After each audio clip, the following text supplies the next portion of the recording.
All right.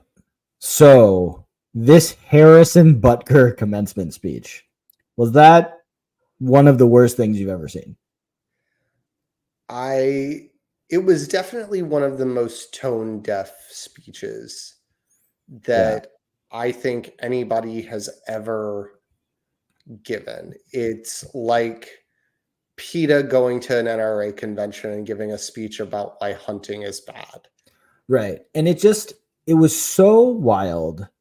And I don't understand why people talk sometimes. As a fellow white man of privilege, I still know to shut up, not speak my mind on things that may be slightly controversial in a public setting. And it is just kind of wild that some people with smart folks around them and so much to lose just constantly fall into this trap. Yeah. I mean, I've heard some stories about maybe some motivations behind his speech, but we don't have enough time for that tonight. Interesting. But Interesting. yeah, it's very weird to have somebody go to a commencement speech full of successful women about to enter the workforce and say, "I bet you'd all really like to be homemakers." That's a heck of a vibe. Wild. Just nuts.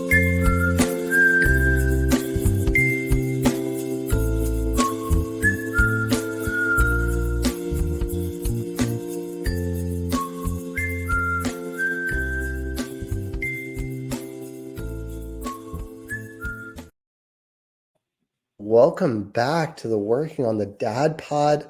I'm Alex. With me, as always, is Ethan. And tonight, we are working on dealing with dad habits. And no, we don't mean bad habits, although maybe we could. But tonight, we are talking about those classic dadisms, if you will, that maybe we swore we'd never do, or we just thought, I can't really see myself doing that. Yet here we are in our mid 30s with two kids, just dadding it up. But before we get into all of that, this is a quick reminder. We post all of our YouTube or all of our episodes to YouTube before anywhere else. So if you're not subscribed to our YouTube channel, it's at Working on the Dad Pod. Subscribe our videos, throw in comments. Any type of engagement is super helpful. And if you click that little bell there, you can get notifications on your mobile device and or desktop every time we drop a new episode. If you want to follow us on social, we're on all the major platforms. You can find all that information at workingondadpod.com, which is our website, which also has an embed of our YouTube channel. And it's a great way to find that as well. Ethan, how you doing tonight? I'm doing pretty well. All things considered, it has been a wild week with regard to my tornado of a daughter. Sure. And that's the term I use for, I had never heard that term. I chuckled the first 3 times you referenced that term on the podcast because it was brand new to me, brand new. And I was like, this is hilarious. And I really found out after Googling that you were not alone, that you didn't create this term, but I was like, that is clever as hell. I love that. Yeah. It's good to know. I actually am slightly sad to hear that my wife didn't create it, because I've been stealing it from her, and I definitely thought she was the creative branding machine for the term. But I guess I'll just get into my semi story time. But we had a wild tornado week.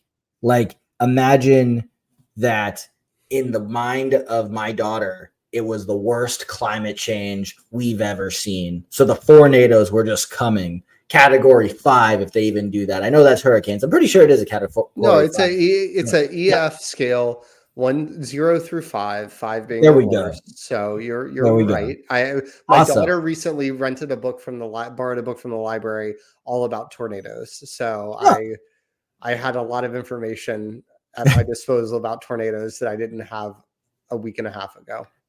Interesting. They are the natural disaster that scares me the most, only because of their visual component. I've never been through one, but I definitely am afraid. And then now that I have a tornado daughter, I have definitely increased my fear level. But I just want to say that we had a very rough week in the Alpern household, given all of the things she was doing, the bad listening, the lying, the wild bipolar-esque mood swings. And tonight, I would say, was 65% her being her normal self. We were having fun. We were giggling. She was listening.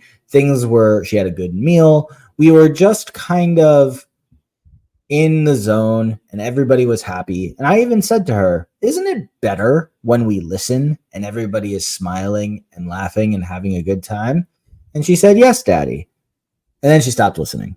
But until that moment, things were great. And honestly, that one's probably on me. So I get that. And I've said this before on the podcast, but the phrase, your life would be a lot easier if you followed directions. And we still hammer that home to my daughter when she's having a tough time dealing with stuff.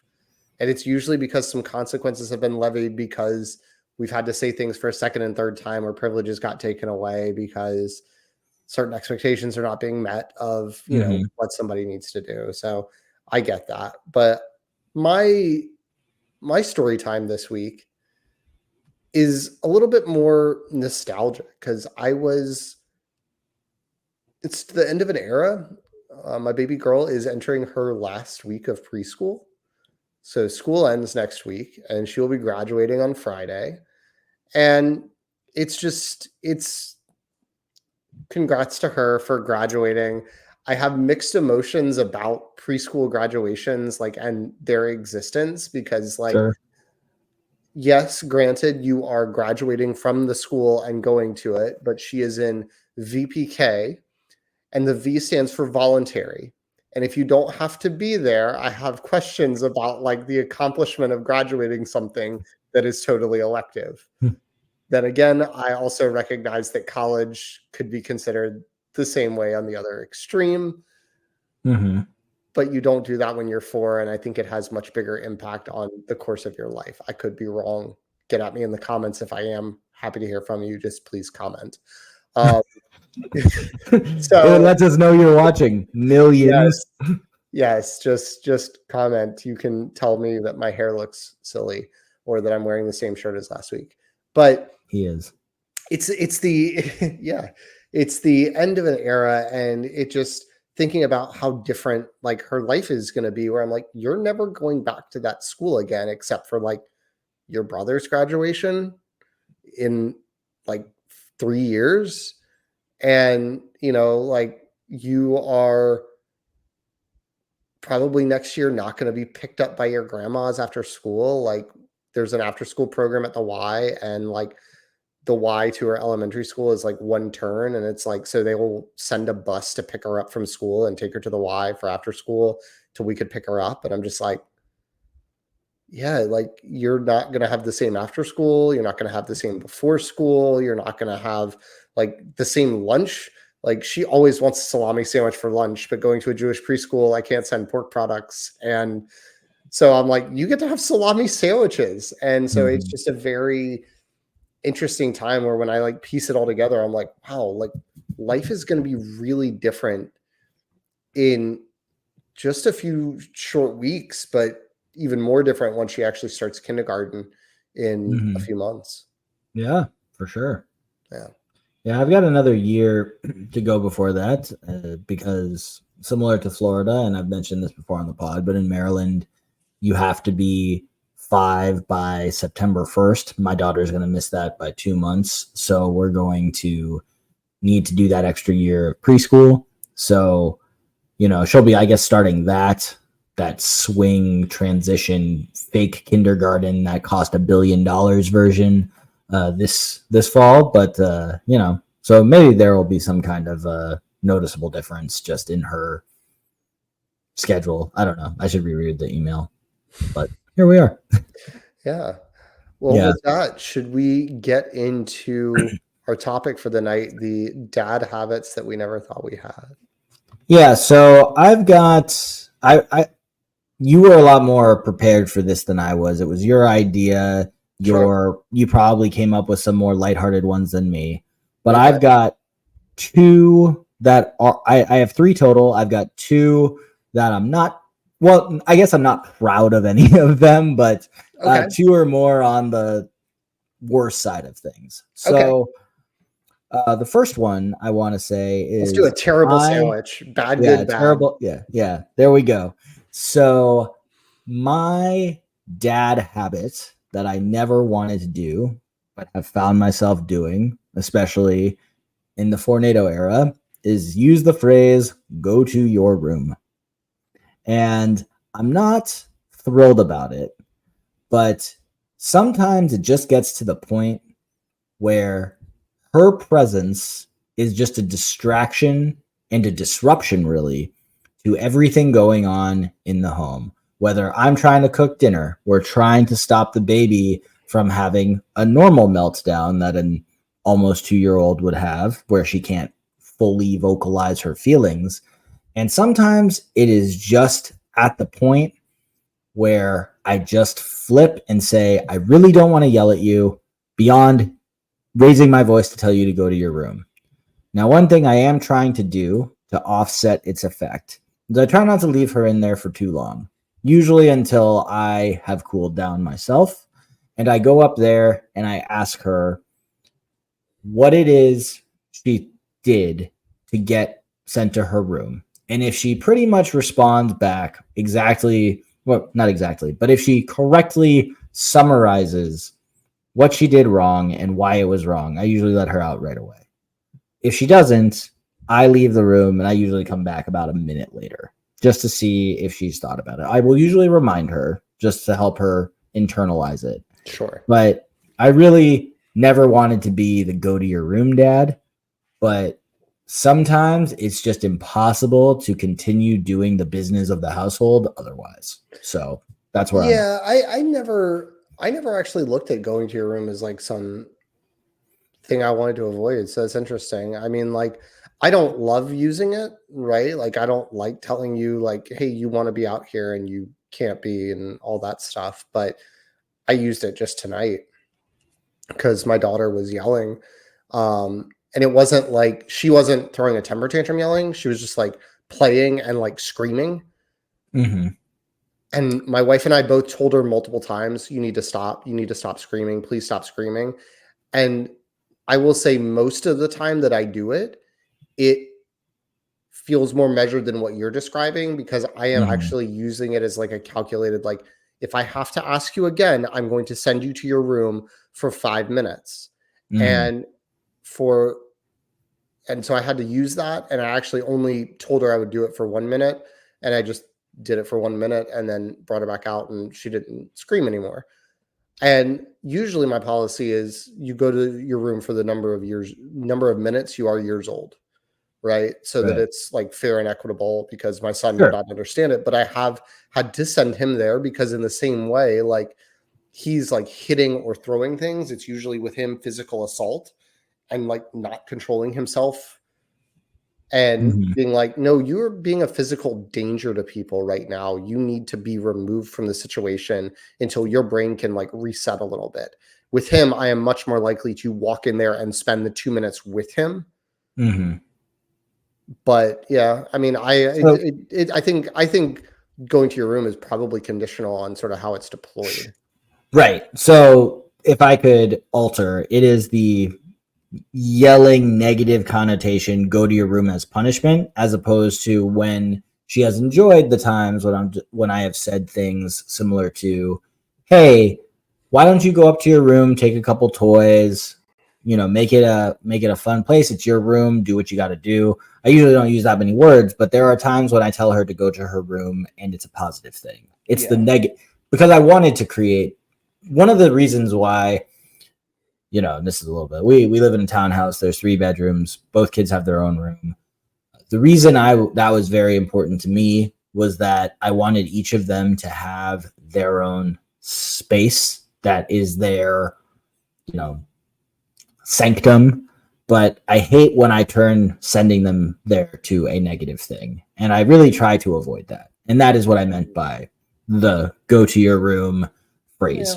So, Yeah, but I mean, even like my examples are definitely sure. using it as a negative thing, but it's sort of like because it is sort of that sanctum for them, I go, I'm not telling you you have to sit still with your hands on your lap. Like all Sure. your toys are in there. You want to play with the Legos? I don't care.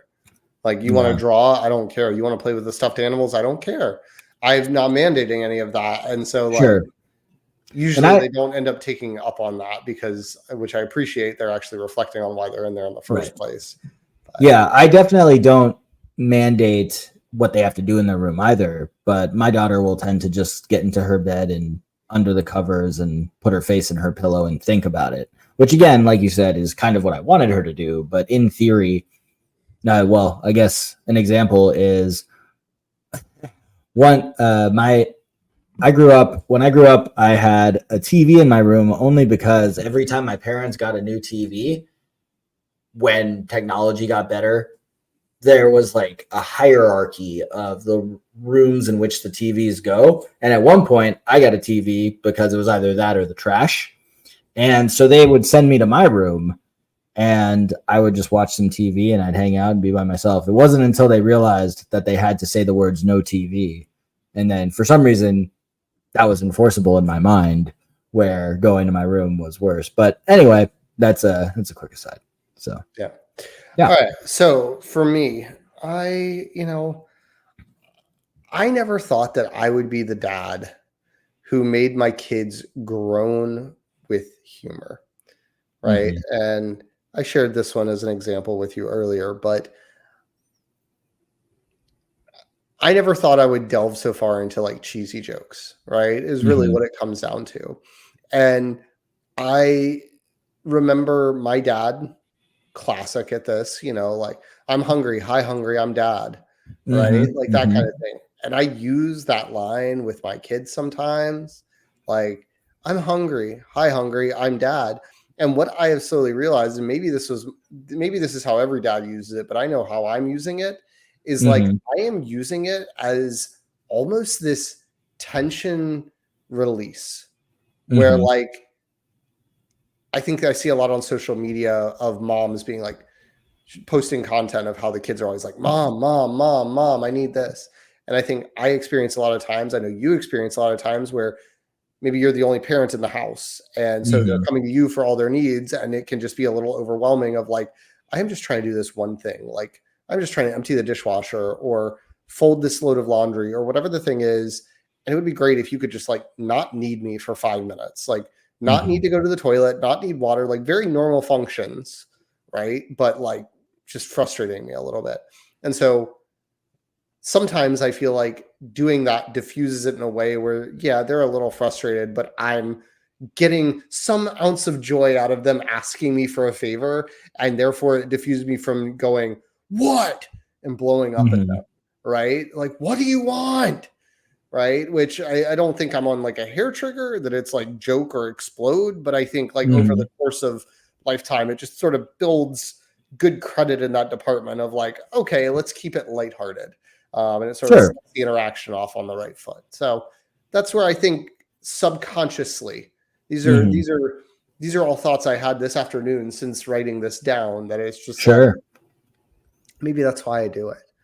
Yeah, no, that's good. I definitely make some dad jokes. I think the problem is I'm still 12 at heart, so it's the inappropriate smirks I make to my wife when my kids say something, like, especially my 4-year-old says something that is taken out of context, could be extremely inappropriate. Sure. And I just definitely need to grow up a little, but that's a good one. Yeah. So my next one, actually fits in a lot to our working on the dad bod segment. And it is something that I feel like I mentioned on the pod before, but when I was growing up, we used to joke that my dad was the family garbage disposal. And I have definitely become that as well, where, and we've talked about this, it is the fact that I do not like food waste. And sometimes there's just not enough to put away. The kids leave it over. My wife leaves it over. I just eat it because otherwise it goes in the trash. And I become this garbage disposal. And I do know that it is not something that is just inherent to Alpern men. So I do know that there are a lot of dads that end up gaining weight for the same exact reason. I'm sure that it's not been a non-zero factor in Sure. my life and plenty of other instances. Yeah. Yeah. But there was a time shortly after you and I graduated college where I really did have my weight under control for about 5-ish years. And I very much, well, my weight was where I wanted it to be because I had gotten the mental self-control done. Yeah. And I have lost that over the years where, I don't think I was technically intuitive eating, but I just was better at, saving, eating less to begin with, so that if I did have leftovers, Well, it was enough in my mind. if you're doing the grocery shopping and the cooking and you're doing it all for yourself or the purchasing of food, you have a much better barometer of like how much food you're going to consume, at Right. least once you've done it for a couple weeks, right? Like you Mhm. know how much you throw Sure. away, and then you can do that, and your food intake doesn't waffle with other people's desires, needs, appetites, things like that. And you Right. multiply that several times. You double that risk of people's appetites changing the amount of food consumed once when Mhm. you have a spouse or a roommate or partner, Mhm. and you double it again and double it again each time you have a kid, or Sure. something like that. Maybe the math's off on that, but we're not here for math. So No, this is not a good at math podcast. all All right. right. So for me, the one I didn't think, this one was a big one for me that I did not think I would do. I've never thought of myself as a particularly tough guy, like macho man. I've never been concerned with, what today's terms would be Chad or being an alpha or all that stuff, dripping with testosterone.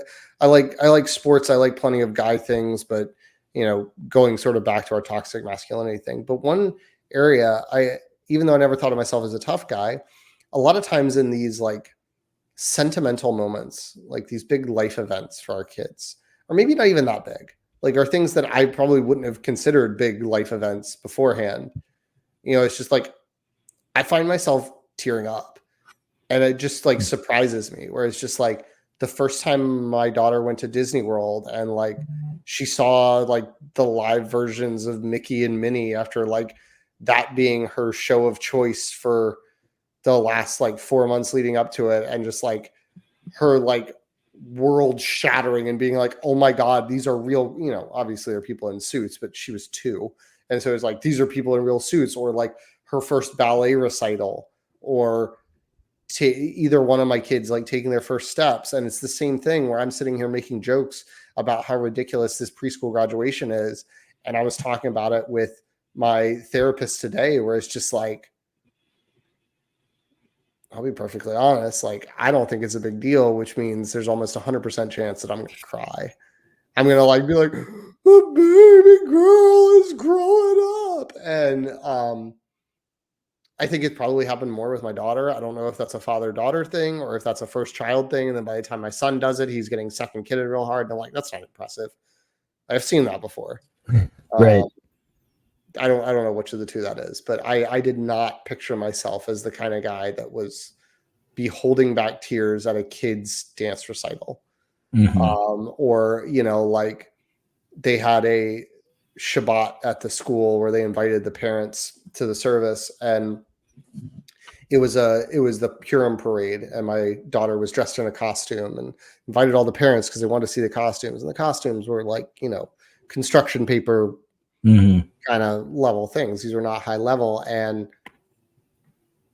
my daughter, she comes in and she does the thing where she can't see me. I'm the only one there. My wife wasn't able to make it at the start, and she couldn't see me, and she knew I was supposed to be there. And you could just see like her little heart breaking, and I'm like waving frantically at her. And I'm like, you are going through a parade with nothing but your schoolmates in the middle of the temple. Like, this is so low stakes, but at the same time, like the emotional part of my brain, like my heart was just breaking. And then she saw me and just lit up like a Christmas tree. And maybe that's not the right metaphor to use for a Jewish temple, but she was ecstatic. And I was just like, Yeah. Never thought I'd be that guy. Yeah. Well, I'm glad you're that guy. Thanks. I will say that I don't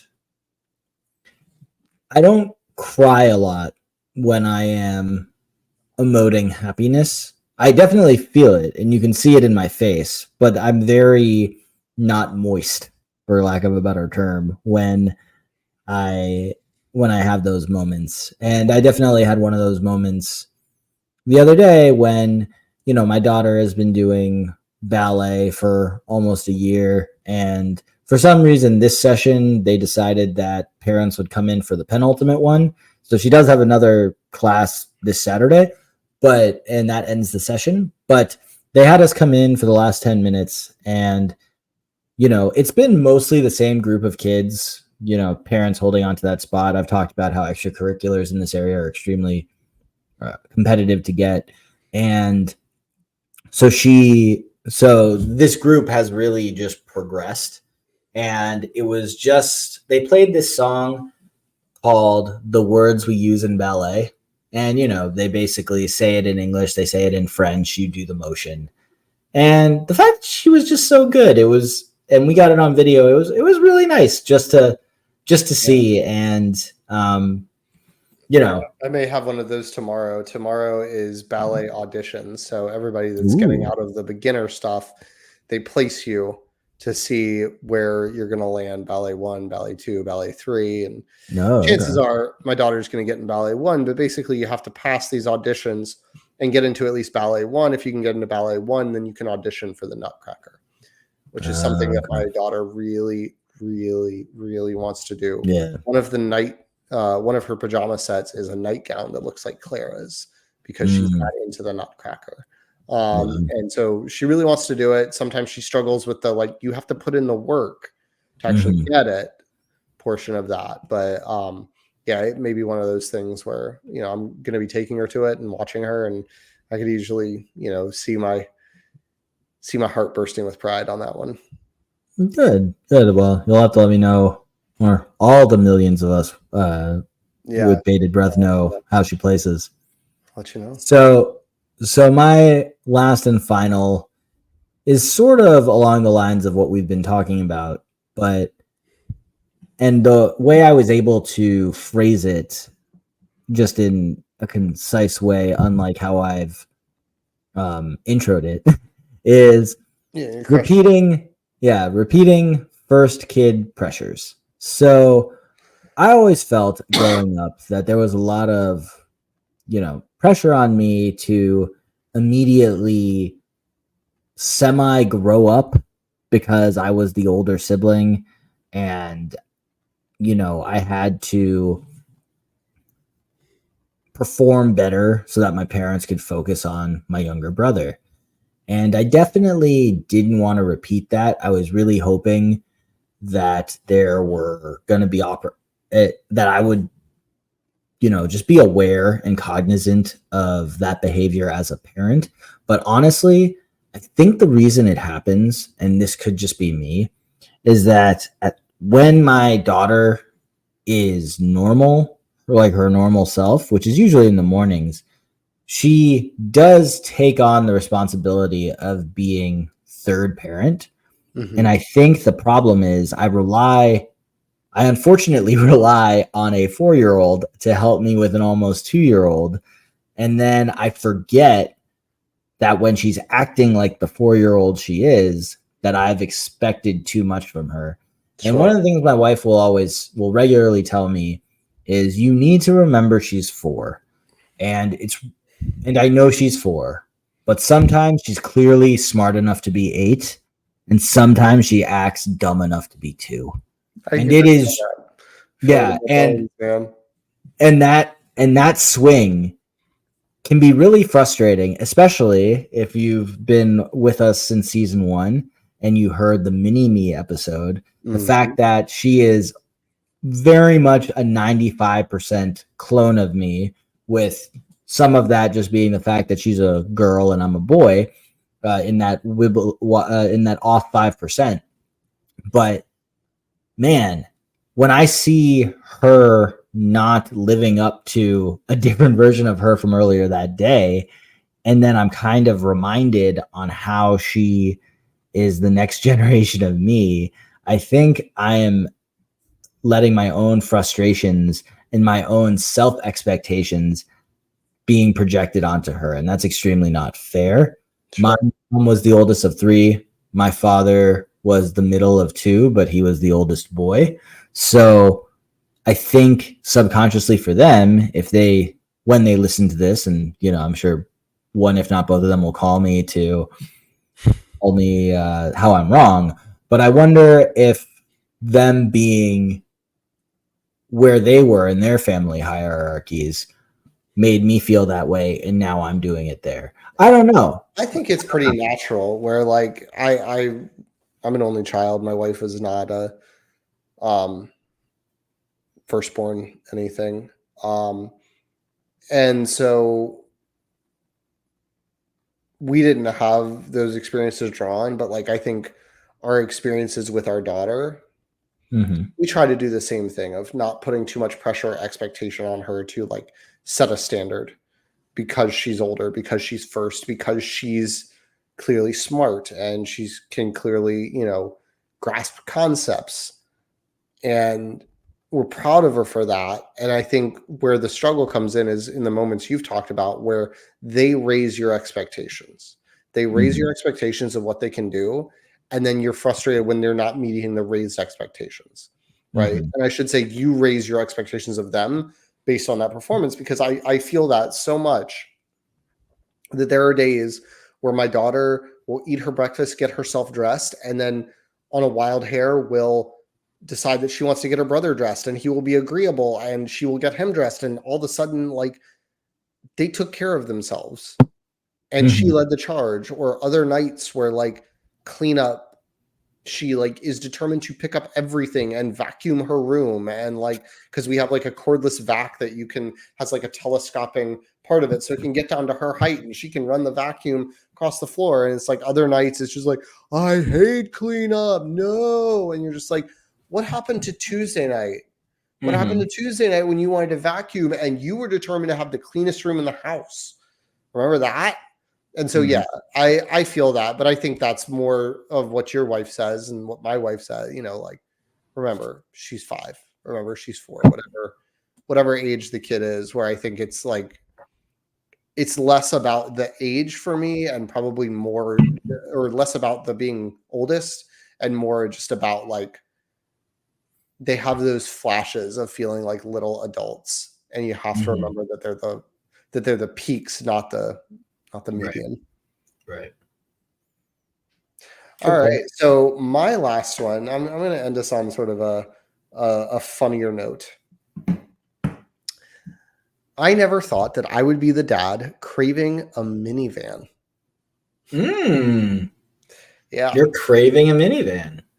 A specific one, not any minivan, but and it probably won't happen anytime soon. We're not in a dire need for a new vehicle, but like we're in a fortunate position. My wife and I both have vehicles that run well and have each about 60,000 miles on them and are fully paid off. Right. So we're not in a position where we, need to go finding a new vehicle, especially in this economy. But one thing with my next vehicle, because my current car is a little Honda Fit. It's not all the things that were great about it when we first got it, all the seats folding every which way and creating all sorts of cargo space in this tiny little car, are out the window when you put a car seat in there. Right. And so it's just become a tiny little car. It does its purpose getting us from point A to point B every day, but it's not, I've never been the kind of guy that needs a flashy car, but it's definitely like the unflashiest thing that could ever exist. My ego got a slight boost when my mother-in-law got a new car and no longer had an identical car to my car, which was always super humbling. But the next car, I am interested in getting an electric car for a variety of reasons. But one car that I'm specifically eyeing is Volkswagen bringing back the Volkswagen bus in an electric version, a 3-seater version under 50K that has like the option for the middle row to be captain's chairs. And as a total dad move, I'm like, that would be so much better if we wanted to go on a trip with like a grandma and people could get in and out of the back seat because the captain's chairs would have the car seats separated, and like we could fold down the third row and carry so much stuff. And I'm like, I am such a nerd, right? When I think about this kind of stuff. Did you know that I learned how to drive on a minivan? No, but that's great. I mean, like we both learned how to drive home from the Grove in a minivan. True. But I definitely learned how to drive on a Toyota Sienna, and it just like the one you described, 3 rows, but the middle row was the 2 captain's chairs. Yeah. And that was super comfortable for my brother and I. But yes, the ability to store a lot of stuff, easy in and out, could separate the kids in each row if they're fighting, which boys will be boys. Sure. What, boomer parents would say. And yeah, it was a great experience. And I like that for you, especially with coming out electric. I think I'm good. I'm happy you told me this. Yeah. I mean, it may not come to pass. I would say it's at least a year away, Sure. if that. But definitely something on the horizon. We'll see how different things shake out. But yeah, nice. Should we work on the dad bod? We should. So I'm going to go first, if that's okay. Yeah. So last week, when I weighed in full nude before the episode, I was 189.4. The weigh-in before that, I was over 190. I'm not going to look up what it was. Point is, from the week before, there was progress. Yeah. I had to schedule way out in advance today, a special medical test. I'm currently going through a high calcium. So I was on the phone with the customer service person. Her name was Rachel. And Rachel asked me my height and weight. And I said to her, because I was 189.4 last week, I said, I am 5'9", 189. Do not round up to 190 because I am working on it. And she laughed. And she said, don't you worry, I won't. But I don't have to call Rachel back because I'm 188, baby. I lost 1.4 pounds this last week. And even though I did go over my calorie count most days, and it is just all math, I have been a lot more cognizant about what I'm eating, what I'm putting in my body. Yeah. And I've been exercising more. And other than on Monday when my father-in-law was in town and he's like, do you want dessert? And there was a slice of cheesecake on the menu. And I said, yeah, you know what? I want that cheesecake. I, for the most part, had a pretty good week. Yeah. And yeah, so still trending in the right direction. Changed up my calorie goals to make it for our guys trip.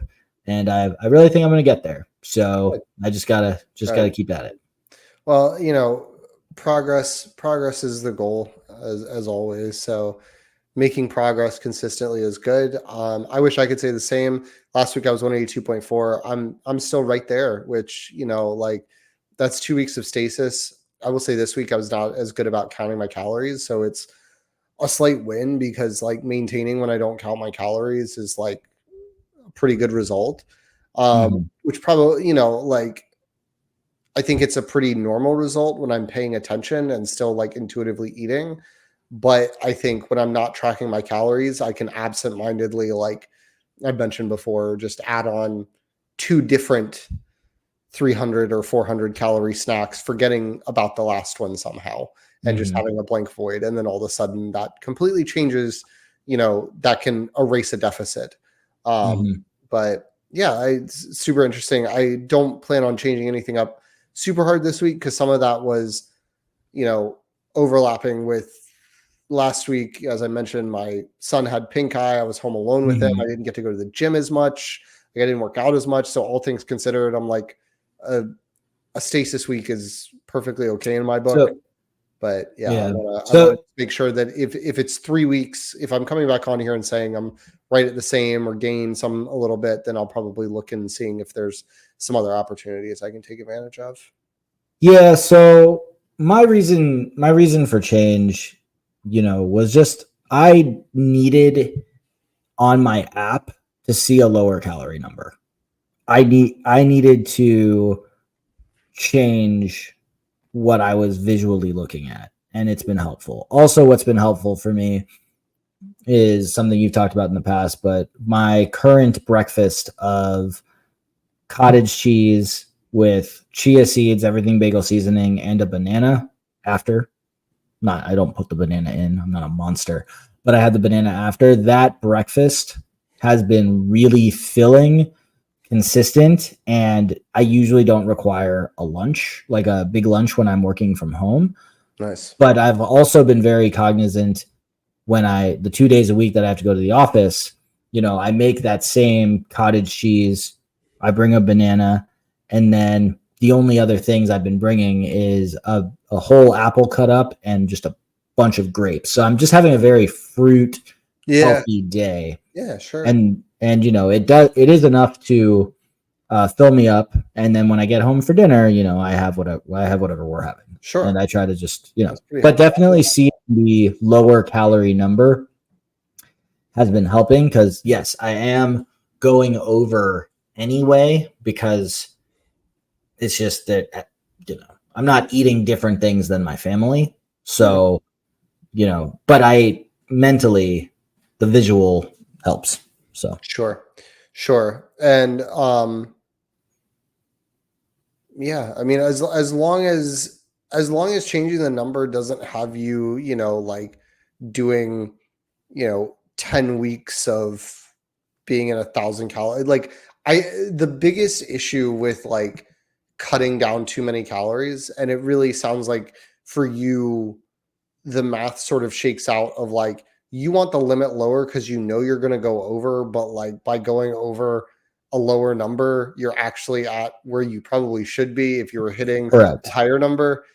And right. I think that's like a different thing versus like if you were saying like, I'm going to pare down to like 1,200 calories or something and make sure I hit that, and like maybe risk being at 1,100. It's like, that is, from most of what I can tell, those are people that like, that's the kind of stuff that bodybuilders should do when they're cutting for a show and like money is on the line, and like past that, it's not generally regarded as like a super sustainable practice. And even then, those types of folks are only doing it for like 4 or 6 weeks to get ready for a show and get like ultra lean. But one thing I'll throw out there as a product, the Mission Carb Balance tortillas. I got those this week. I'd seen those on social media, and they're called Carb Balance because they focus on net carbs, which if you're keto or low carb, I think that's like a factor for them. But net carbs is essentially carbs minus grams of fiber. And so it's not a grain replacement. That's not what makes it Carb Balance. It's normal carbs, but they've stocked it full of fiber. So it has 61% of your daily requirement of fiber in one wrap and 70 calories. And so like I did on Mother's Day, like a pulled pork dinner with some like pork tenderloin or whatever. And it was like for tacos and stuff.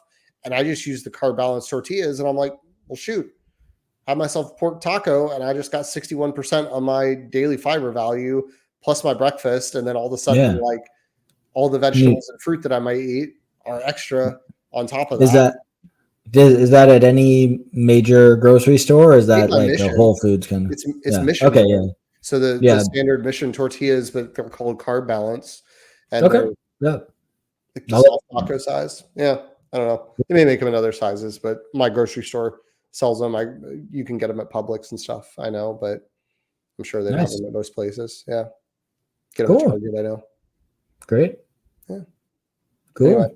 All right, guys. Thank you for tuning in. Remember, like, subscribe, comment, share on YouTube. Come back and see us next week. Thank you. Sounds good. I will. Thanks for working on the Dad Pod with us. Any resources that we mentioned during the show will be in the show notes. If you have questions, thoughts, or just want to talk with us, the best place is in the comments on YouTube. We're on YouTube, TikTok, Instagram, and Threads at Working on the Dad Pod, and on Twitter at Working on Dad Pod. Following and subscribing is always appreciated.